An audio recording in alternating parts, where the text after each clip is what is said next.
In mid-century America, psychologists believed that how you ate revealed who you were, and even how happy your marriage might be.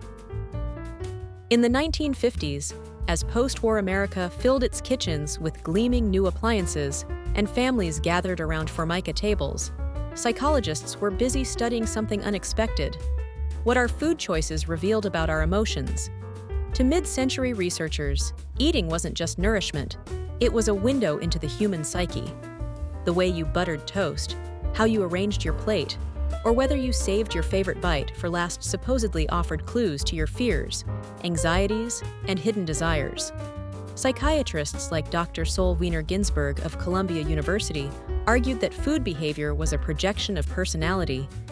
His studies suggested that people project many of their most basic problems and anxieties into their eating habits, revealing phobias, obsessions, and emotional defenses at the dinner table.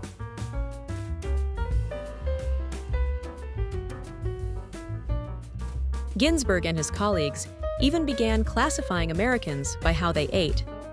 The anxious eater worried about everything: food freshness, digestion, contamination. Their restricted diets mirrored a life filled with doubt and insecurity.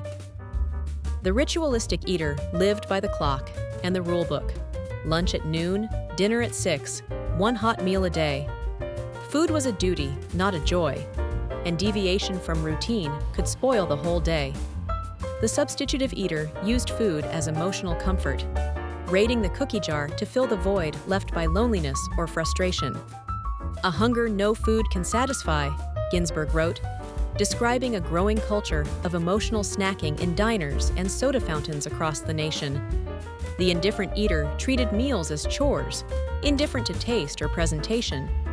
These were the people, researchers said, who lacked imagination and beauty, not just in eating, but in life.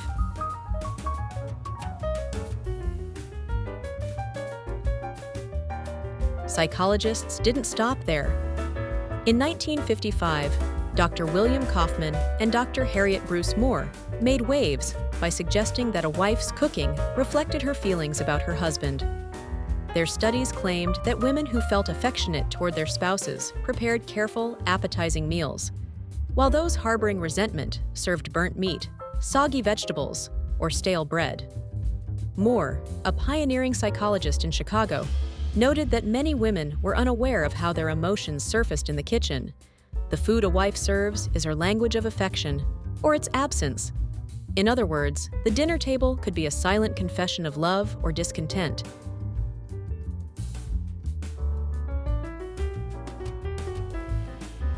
Another surprising discovery from the era: your cravings could betray your mood. Dr. Kaufman's survey of 1,200 Americans found that people who felt lonely or self-pitying reached for chocolate, nuts, or hot dogs. Under stress, they wanted milk and dairy foods, comfort from childhood. Those craving coffee, tea, or alcohol often sought reassurance of adulthood, while the socially insecure turned to prestige foods like caviar or pâté to bolster their self-image. In short, what you ate when anxious or sad wasn't random. It was, as the psychologists of 1955 put it, emotional eating long before the term existed.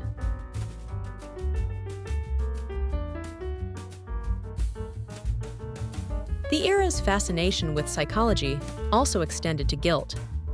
Researchers noted that people often denied themselves favorite foods as self-punishment. Some rationalized it as discipline, skipping candy because it was bad, avoiding steak as too indulgent. But for others, guilt ran deeper. Kaufman reported one man who fasted for a day after cheating on his wife, saying it did him good to skip a few meals. In an age obsessed with moral virtue and restraint, even dieting could be seen as a quiet act of penance.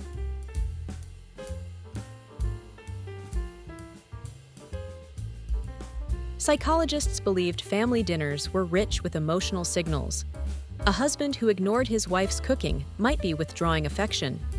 A child who picked at food might be expressing resentment. Kaufman concluded that a dinner guest's behavior could reveal his feelings, even unconsciously. Someone pushing food aside or claiming to have no appetite might actually be saying, "I don't enjoy your company."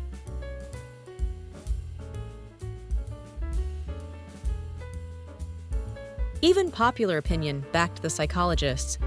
A 1950s national poll found that most American men preferred a woman who could cook over one who was wealthy or beautiful. In another survey, good cooking ranked above loyalty or charm as a wife's most desirable quality. As the joke went, the way to a man's heart is through his stomach. But in the 1950s, that line was taken as scientific truth.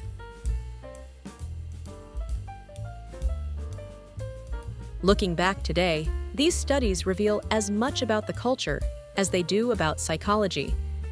In a decade that prized domestic perfection, emotional restraint, and gender roles, food became both a symbol of love and a stage for hidden conflict. Psychologists of the era may have overstated their case, but their message still resonates. The dinner table often reflects the unspoken truths of our inner lives. In the end, mid-century America wasn't just learning what to cook. It was trying to understand why it mattered so much.